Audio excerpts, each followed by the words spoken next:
Welcome to an episode of Backpass with Ras, with your host, Ras.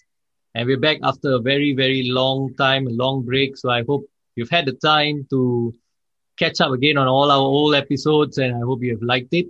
And wherever you are, I hope you are well, in good health as well, listening in. So today, we're back after a long time, and we're going to talk about Serie A today. Last episode, I was talking about Manchester United. So I had my Manchester United hat on at that time.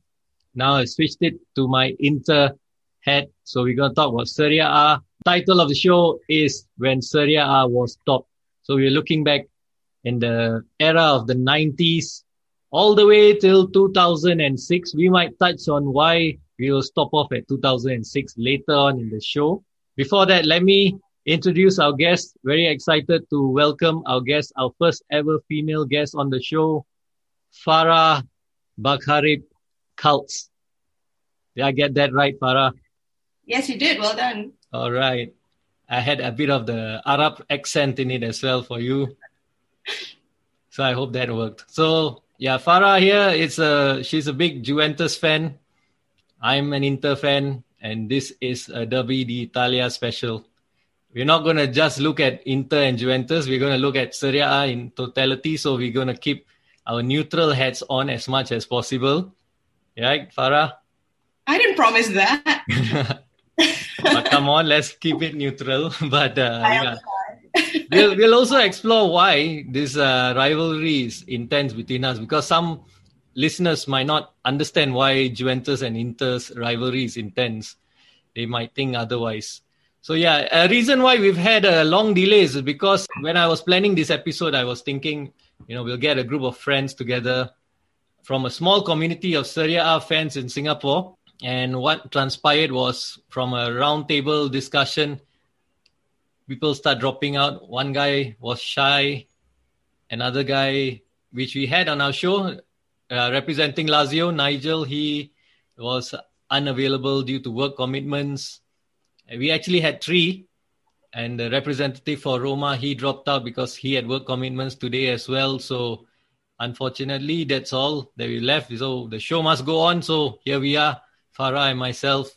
We're still keeping Serie A represented. We're still going to be conversing on this topic, and we'll have a good time, I hope. I hope so too. Farah, let me ask you a few questions. What made you a fan of Serie A? Oh, wow. Okay. That's always where we begin, right? Yes. So, I grew up around football. My father was a sponsor. And so, football was always in my life growing up. Your father was a sponsor of who or what? Well, my father sponsored tournaments, and we were around the national team a lot, the Singapore national team growing up. I have to define that because I know you grew up in Malaysia, so Singapore national team. Yeah. But the first World Cup that I watched, and I remember watching, was Italia 1990. The short version of that story is Robbie Baggio, and there's just... What more to say, right? I know that a lot of Serie A fans in Singapore did, those of our generation, no, I'm a lot older than you, Russ, but those of my generation at least came into Serie A via Robbie Baggio. And it's fascinating because it depends on whether they started out at the 90 World Cup or the 94 World Cup or the 98 World Cup, right? Yeah, true. And then the teams that they end up supporting varies that way as well. And so I always say that I'm fortunate that I came in 1990. It was, of course, Baggio was a number 15 then, not a number 10, right? Yeah. And he played as a sub most of the time. It was also the World Cup of Toto Schillaci. And so it was the summer that Baggio went from Fiorentina to Juve. And I've got Fiorentina fan friends, and I always joke that, my life could have been completely different if he hadn't gone. Imagine I could be a Fiorentina fan. How scary is that? But unique. Let's just say you'll be unique. I suppose. Yeah, but being a Juventus fan in Singapore is pretty unique too, isn't it? Being a Serie A fan in Singapore, or even in Malaysia as well, the same. You're pretty unique, yeah. So anyway, so that was the story of my life, right? Robbie Baggio took me to Juve. And then of course I know, he went to many teams after that. And I always say that Del Piero, no, Baggio is the one who took me to Juve and Del Piero is the one who kept me at Juve. And I think, that's the story really. The short version, but quite long after all. Yeah. True.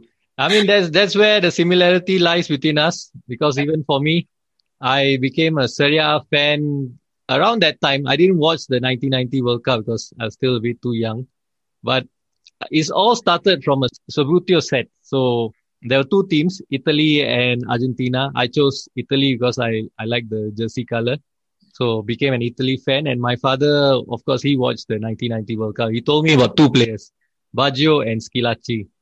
So I say, okay, noted on that. So I was watching one day on a Sunday, watching highlights on the TV. And then I came across Italian Serie A highlights. And the commentator mentioned these two guys' name, Baggio and Schillaci, and I look, they're playing for this team. And then I didn't notice the team too much. I noticed the players more. So I was watching them, looking out for them, see how they played, whether they were any good or not. And then, of course, obviously, yes, then Baggio became my favorite player of all time. But Schillaci actually is the reason why I became an Inter fan. He left to join Inter. Then I was torn between whether shall I stick with Baggio or Schillaci. For some reason, I chose Schillaci, and that's how I became an Inter fan. So that's my story on how I became a fan of Serie A. So back in the 90s as well, 1991 to be precise. That's when I started. And Farah, in this part of the world, English football is, widely followed. There's a major influence. Even like my father is an England fan. So obviously he watches English football and he influenced me towards English football. And that's how I got a favorite English team in Manchester United. Were you at any point of time, influenced by people around you, maybe your family or friends, to, have a favorite English club or to watch English football or follow it? No, I've always been monogamous. My father supported West Germany. And so, there wasn't much of an English influence in our house, which, I guess was reasonably fortunate for me. I mean, of course, I was around, other people. Yeah, I was in a girls' school, so football wasn't that big, but in the 90s, it was the era of David Beckham and, the girls liked him. And it was rather annoying for me. So it was more of a turn off, than anything else. But yeah, I mean, I never had an interest in English football. Although, it was on TV a lot, and I enjoyed football. I continue to enjoy football, and so even if I watch it just to bitch about it, I watch it anyway. Like when it's on, I watch it, right? Yeah. But yeah, I mean, I don't have an English team like you do. I've always been Juve through and through. Solo right. Juve, only Juve. Okay. What are your earliest memories of watching Serie A?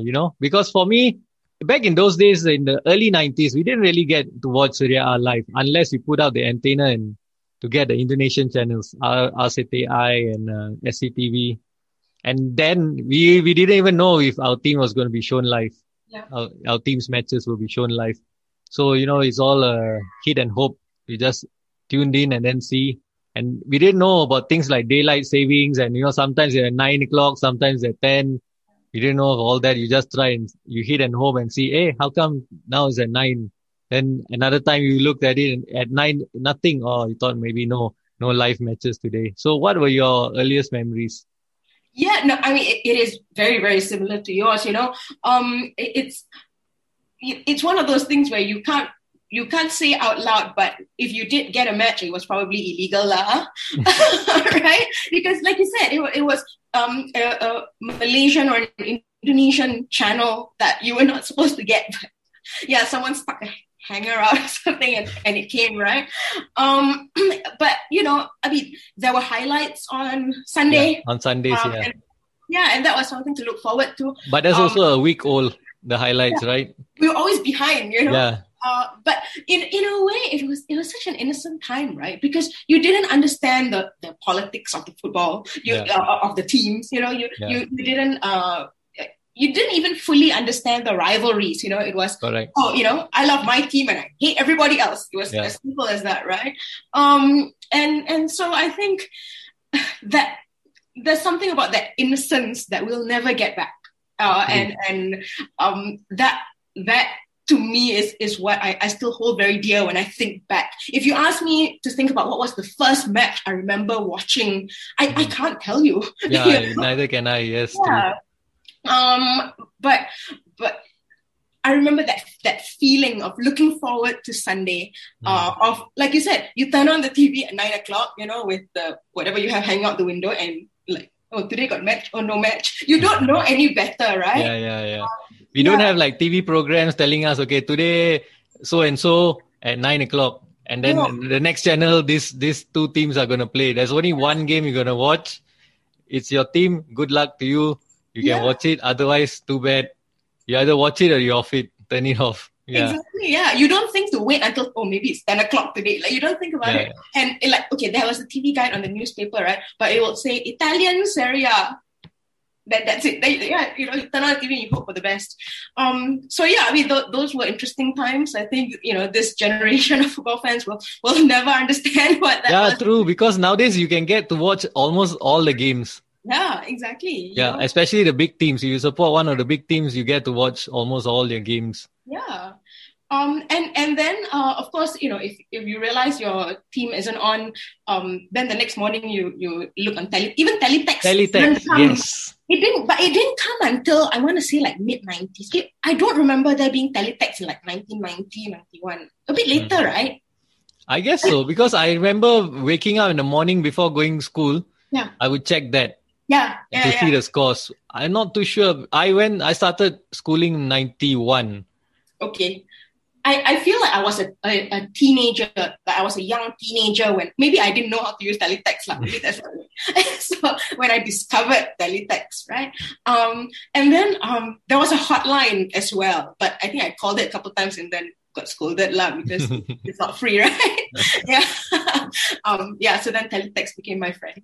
Yeah. Teletext was the thing, because nowadays if we want to know the score, if you didn't watch the match, our handphones are next to us, live score. Exactly. That's it.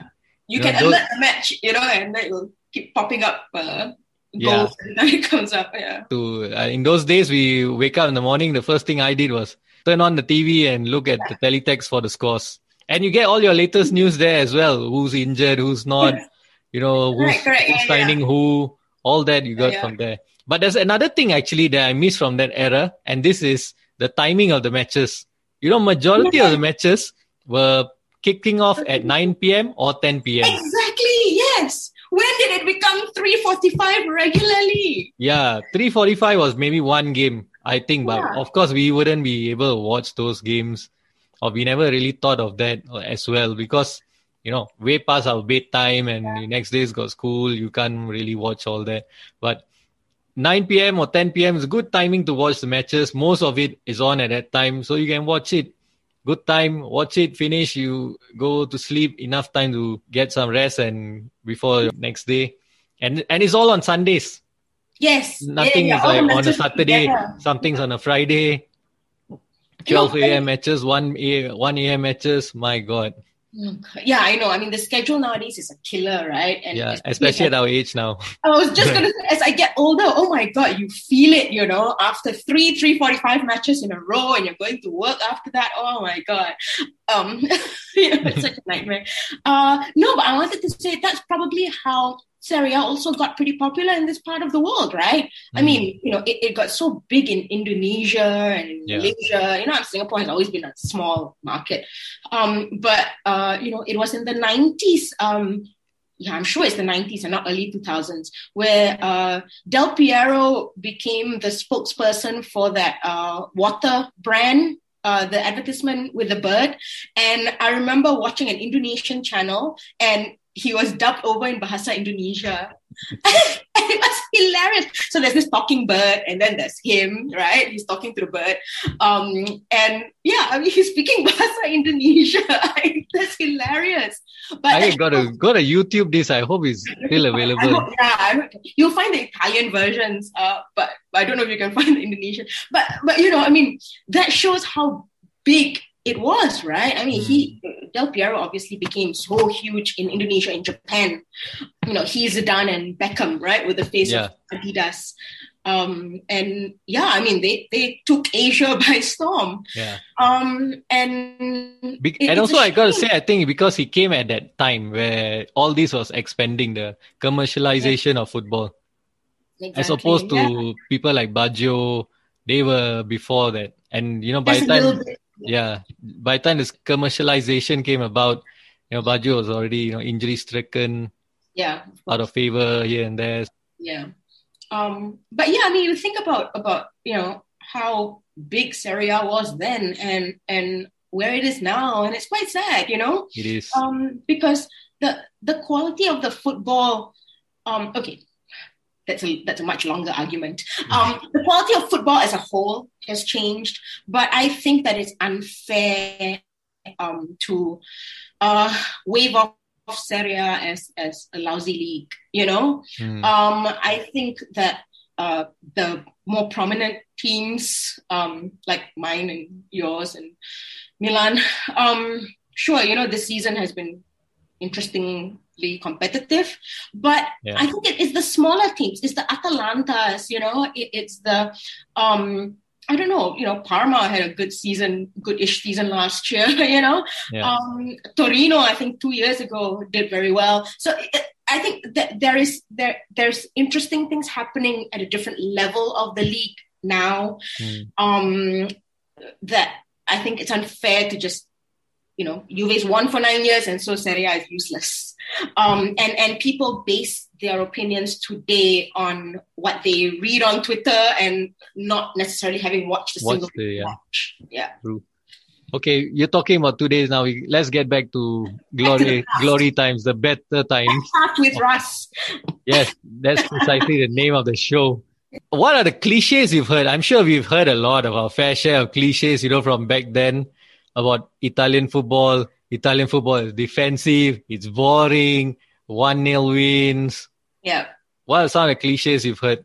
That's it. I mean, you've named the top 3 ones, right? Girls only watch Italian football because the guys are handsome. That's true, That's true, right? I mean, sorry, not in your case, but I'm saying in those years, the Italian players were handsome. They were, right? A lot of girls were really swooning after them. Yeah, and nowadays you look at them nowadays, Chiesa and Zaniolo, I mean, what the hell, right? They supported Italian teams because of the Italian national team, because these guys were also good looking. I tell you this, 1990, right? I got to watching that World Cup and I got to watching the Italy match because, so I grew up with 2 cousins living with us in our house. And this cousin that I was closer to, she's 8 years older than me. So I was 10 years old in 1990 and she was 18, right? Okay. And so, she was the one who was absolutely gushing over Baggio, going crazy, right? All the hormones, all the So but that was a factor, like it or not. She's like, no, see this player. And all I saw was his feet. Like, oh my God, And I think it's very hard. I spent 30 years battling this, right? It's very hard to be a woman and to justify your love and support for an Italian team without having people question that, it's because the guys are handsome. Nobody asks a guy, like, oh, the guys are handsome. I'm sure you appreciate that Baggio is a handsome man, but no one's going to ask you that, oh, do you like Baggio because he's handsome? Right? And that's frustrating. So to me, that as a woman, as your first female guest, that is continuously frustrating.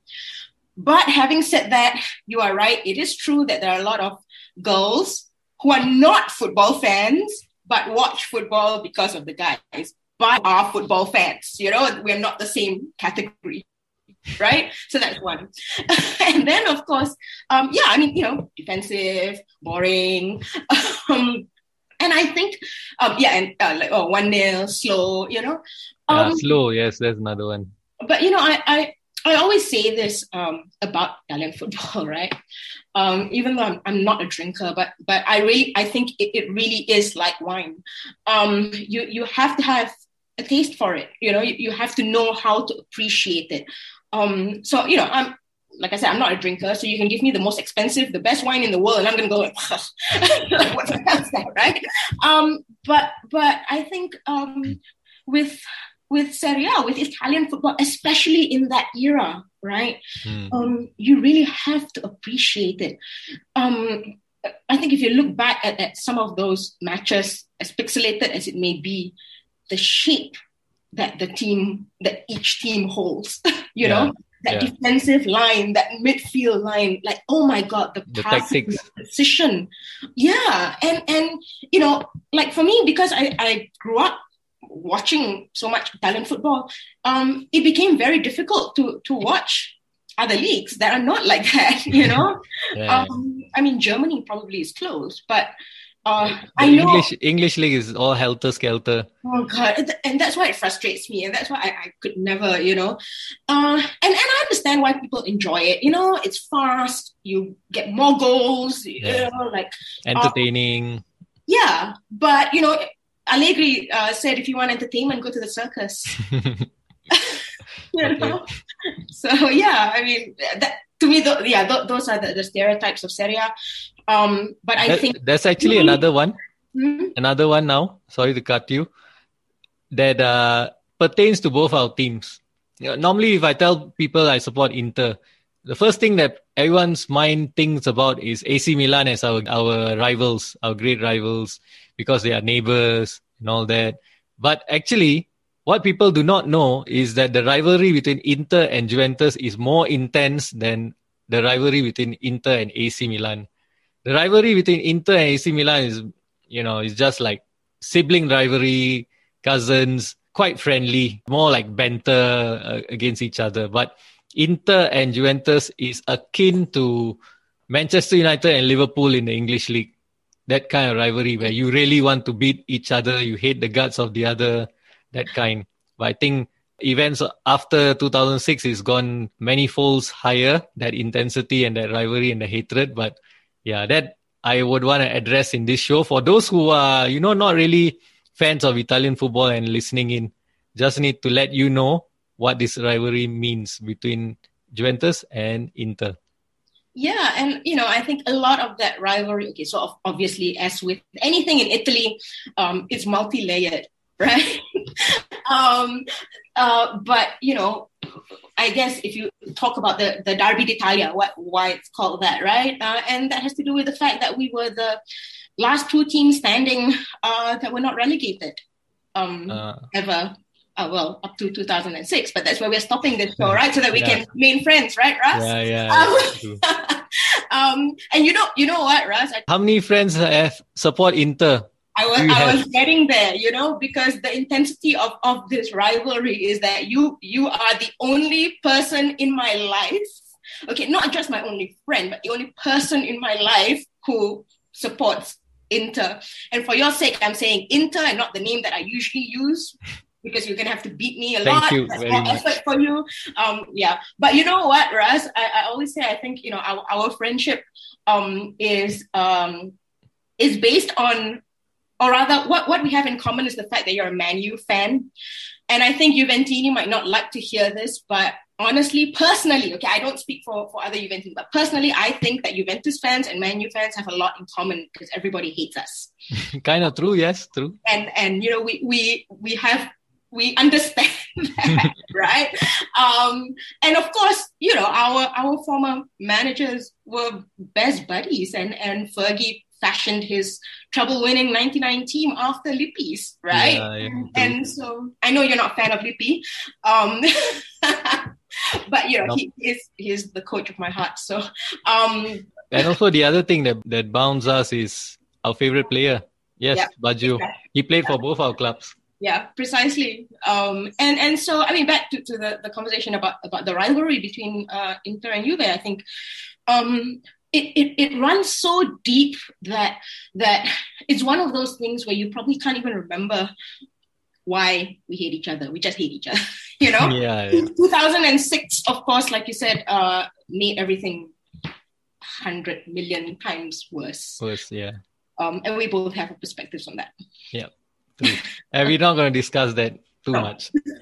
We might touch on it, but not in detail. Maybe. And yeah, you know, like Farah said, she's such a good friend that she even attended my wedding reception. Oh. Yeah, there you go. See, so intense. Not black and white, though. Yeah, in our rivalry aside, they even she and the other person who's not here representing AC Milan, they had to put it in that video of their support for their team colors as well. Yes. Just so that I hear it. Yeah, so you don't forget. Yeah. So yeah, that's how our friendship is over all these years. So with that, we bring the end to segment 1. And in segment 2, we're going to look in greater detail the period that is 1990 to 2006. I titled it The Best Period, which is where Italian football was at the top, at the pinnacle of its powers in the domestic game and internationally as well, I would say. But certainly in Europe, they were the best. So over now to segment 2.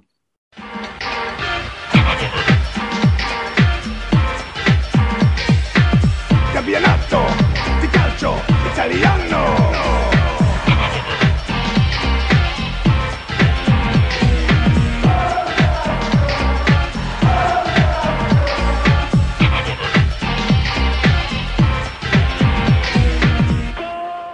All right, now we're back with segment 2. We're looking at the period between the season 1990-91 to 2005-2006. So Farah, looking back at that time, the best teams in the league, like, you know, we had the so-called Seven Sisters of Italian football. What were these teams? Oh, wow. Okay, testing my memory. Yes. To think of them in the context of stadiums. Okay, so Lazio, Roma, Milan, your team, Parma, Fiorentina, and of course, Juventus. best for last. Yes. But there were a couple of teams actually on the periphery, Sampdoria and Napoli. Yes. But Napoli were on a decline because by then Maradona had already left. They weren't the power that they were with Maradona. Yeah. But yeah, Sampdoria definitely was an interesting team and had good players come out of there, right? Mancini, Vialli, so great players. Lombardo, remember? Bald Eagle. My God, yes. Yeah, wow. So now looking back at the European success that we had, you know, I mean, in recent times, we've been very disappointing in Europe. Italian clubs' performances have not been great. And you always reminisce of those times where, you know, Italian clubs were the best in Europe. You know, we were difficult to beat. We were always there, either semi-finals or final. We might not win it all, but still, we are always there or thereabouts. People knew if you played an Italian club, it'd be tough to beat them, but not anymore, you know. And just to look back in that era, we look at the Champions League, European Cup won in those times. We had Milan and Juventus were champions. And in runners-up, we had Sampdoria, Milan, and Juventus. So statistics now for you. I know you're not keeping track. Yeah, I'm feeding you the statistics now for Champions League. 10 final appearances from 1990, 91 to 2005, 2006. Out of the 10 times, 3 times we were winners, 7 times runners-up, and there was a 1 all-Italian final, which of course you remember very well. Yeah, the words champions and league are very sensitive to a Juventus fan. It caused a lot of heartache for you. Oh, man. But well, you won one. Yes. You experienced that, 95, 96. Yes. And then so many finals after that, you know. Yeah. So out of the 7 finals where we were runners-up, most of it belonged to you. Thanks. Once we hit 10, we get a star. Yeah. I don't know where, but you get a star. Yeah, but you know, back to that 03, the Old Trafford final. Yeah. You know, I mean, that was so unlucky. Which one would you say was the most heartbreaking in those years, not the recent ones? You know, I used to think it was Dortmund, and then Milan happened. then I thought it was Milan, and then Cardiff happened. So, it's one of those things where you don't want to pin one down because something worse happens. So, let's just leave that question. But, I think, so, okay, Iggy, my husband's a Tottenham Hotspur fan, so he knows a lot about losing. And so he always says that it's better to lose early than to go to the final and lose. And I used to say, no, you go all the way, right? And then you see whether you make it or not. But then as the years go by, I wonder whether he's right. Don't tell him I said that. But he will be listening, I think, once the show goes out. Well, yeah, he will, probably just to make fun of me afterwards. So I think if we think about those years and we think about that Milan final, right? I think what was most disappointing about that final was the way that we got there. We had to work so hard to get there. Interesting fact I'll share with you. I was actually supporting UA to beat Real Madrid in the semi-final. Well, there you go. Thank you. Because they had knocked United out. So, I wasn't too happy about that. So I wanted UA to beat them, representing Italy. Yes. To go get into the final. And that's the thing, right? I mean, that journey. And at that time, Deportivo La Coruña, remember? Yeah. And to beat them, to beat Barcelona in extra time, to beat Real Madrid the way that we did, And then Milan, and I think that's what hurt because in the scheme of things, those three Spanish clubs were better than Milan at that time. Pound for pound, right? There was no reason for us to not have been able to beat Milan. And then, of course, as with any penalty shootout, luck plays a part, yeah. Yeah, of course. And I mean, the thing is, Buffon has never and continues to not be good with penalties. Yeah. Always, right? Every time Buffon saves a penalty, I buy 40, Never won, but, that's how rare it is. And then to have a goalkeeper like Dida sort of, be the hero almost, right? Even though, sure, we missed. It just feels so unfair. But there's something about Milan and Champions League. You got to give them credit for that. There's something about them. They always rise up to the occasion in Champions League. Obviously, early 90s, they were the top dogs in Italian football. They were fantastic. They were brilliant everywhere they went. Italy and Europe, they were sweeping everything. But, there's always still that something about Milan and Champions League. They always give their best. They always somehow manage to win it. And I'm just saying they somehow manage to win it like they scrap a win or what. They always do it in style. Yeah, well, apart from that time, yeah. But yeah, I mean, apart from that, and apart from the other one where they collapsed against Liverpool. Yeah, so that's the one, no? Weren't they 3-0 up? Yeah, that was crazy. I was supporting Milan in that one as well. Yeah.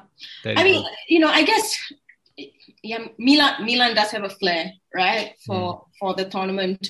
And, I think for us, it's always, well, not always, but from that period, right, from the three finals in a row and we lost 2 out of the 3 after 96, it kind of just feels like, the Italians are superstitious, but, now more than ever, it's starting to feel like a curse. But, we have never been lucky in Europe, even when we were good. And so it's something that we have to, I guess, live with. Live with it, yeah. Yeah. But one day, we will again. I'm certain. I'm sure. Yes. I don't think Juventus is too big a club to not win the Champions League for too long. Of course, we enjoy it when you don't win nowadays, but still. I'm sure you do. But, back of your mind, that one day they will win it. So moving on from that, Champions League to Uefa Cup. This was a time where it wasn't known as the Europa League yet. So Uefa Cup, in terms of winners, we had Inter, ourselves, Juventus, your team, and Parma. Runners-up, we had Roma, Torino, Juventus, Inter, and Lazio. We actually fared better in the UEFA Cup. 9 final appearances, 6 times we were winners, 3 times runners-up, and 3 all Italian finals. Okay, since you're a stat guy, how many of those wins were in the 2-leg final? Yes. I didn't check that out. Yeah, I didn't mean that. You're true. But I think that's interesting. I think that has an interesting part to play, whether it's that single final or whether it's a 2-leg. The single final started with us, Inter against Lazio in the 97-98. So yeah, that we lost to Parma 95, was it? It was the 2-leg final. 2-legged, yes. Yeah. I think there's ones where Torino went to the final as well. They went into the final. I don't know who they played, but I believe there was also another all-Italian final. This one we'll check the stats and we'll get back to you. Probably next show. Next show or in the comment sections. The thing that people need to appreciate, right, is that we are talking about things that happened starting 30 years ago. Okay? So you can't expect us to remember all of this stuff, okay? Off the top of our heads. Correct. Exactly. We have time to research. And we're getting old. Yeah, man. From the UEFA Cup, we got Cup Winners' Cup. Only 2 winners there, Parma and Lazio. And Parma were runners-up. Parma didn't do too bad, huh? You look at it. Parma was a great team in the 90s. UEFA Cup champions, Cup Winners' Cup champions, runners-up as well. Quite a good time Parma had in those years. Yeah, and I've always really liked Parma. So there are always these other teams on the side that you kind of enjoy watching, even though it's not your second team. Yeah. Well, I wouldn't say that. I mean, they play your team, you want them to die. But but if they were playing another match and it was on, you would try to watch it, right? And yeah, Parma for me was that team in the early days, when we started to get more than one match a week. And if theirs was on, then I would try to watch them because they were interesting. And there was so much talent that came out of Parma. Yeah, true. Yeah. And those days they were under Parmalat, remember? Yes. Oh, yeah. Which is what we're going to talk about next. Uefa Super Cup as well. Milan, Juventus, Lazio, Parma, champions of the UEFA Super Cup. Sampdoria and Milan were runners-up of that same tournament. So, not bad. So, as you can see from this collective stats that I've shared with you, might sound boring, but it just underlines one fact. Italian football was the best in that era, the 90s especially. 90s. Yeah. Well, once it came to the 2000s, I guess it was shared between us and Spanish football. We were the dominant force of European football. Again, I'm not in a position to speak about stats, but that international federation of football, that Intercontinental Cup. The International Federation of Football that recognized the best leagues of the year, right? Yeah. And I'm pretty sure, if I remember correctly, that Serie A must have won it, I don't know, 10 times or something during that period in the 90s, right up till the middle of the 2000s, And a lot of that has to do with participation in Europe, right? Because you get points, right? Yeah. And then you end up being like the top league. Even in those years, winning the Scudetto, of course, Milan and Juventus, I would say, shared Scudettis, Milan won some, Juventus won some. Juventus, couple taken off them, one given to us in a courtroom. Courtrooms don't count. Then you had Sampdoria were champions, Lazio, Roma. These guys were also champions of the Scudetto. Don't remind me about the Lazio Scudetto. Yeah, I'm sure. We went through that in the Lazio episode. We must have brought back some bad memories. Well, I skipped past that really quickly. So there was some diversity as well in the Italian Serie A title race. So it's not just like Milan and Juventus were dominating, not just these two teams. There were other teams that were, on their day good enough to win the Scudetto as well. Yeah, and, I know I'm sort of jumping to the present here, but, if we talk about Juve's 9-year streak, right? Again, multiple factors.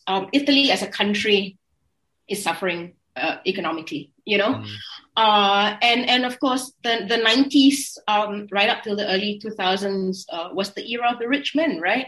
Berlusconi, Moratti, Agnelli, and that was exactly what I'm going to talk about next. But yeah, carry on. There you go. But I mean, after I was suffering from 2006, I think what the club did do was sit down and go, how do we make sure that this doesn't happen to us again from a financial perspective ever again, So we can't control what happens outside. We can't control, when people relegate us for things we don't do.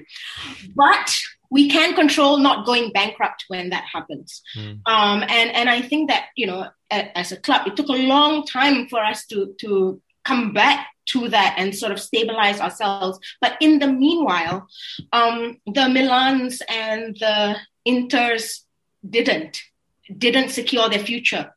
And I think that we saw a lot of that suffering, right? In the last 9 years. Yeah, like Parma became bankrupt. Twice in 3 years or something like that. Fiorentina, Lazio, they all had to sell their best players just to balance books. Precisely, yeah. That explains the decline. Yeah, the era of the rich owner had died. But Italy was a country in such economic turmoil that no Arab was going to come and rescue anyone,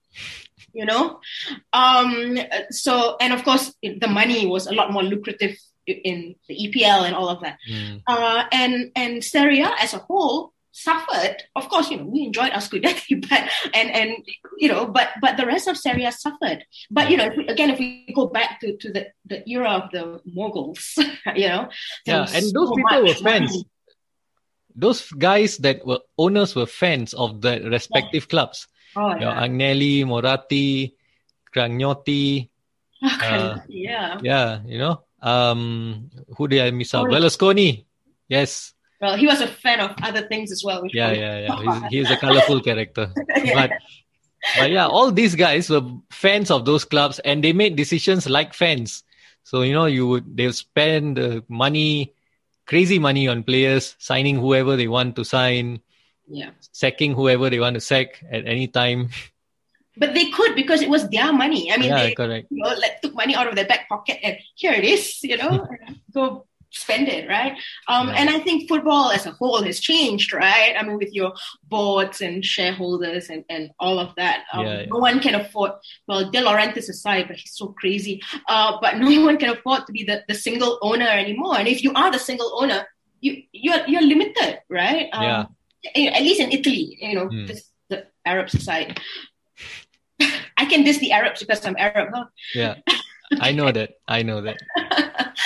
And we had some great managers as well in those days. Of course, Arrigo Sacchi, Fabio Capello, Lippi, yes, I got to give you that. Giovanni Trapattoni.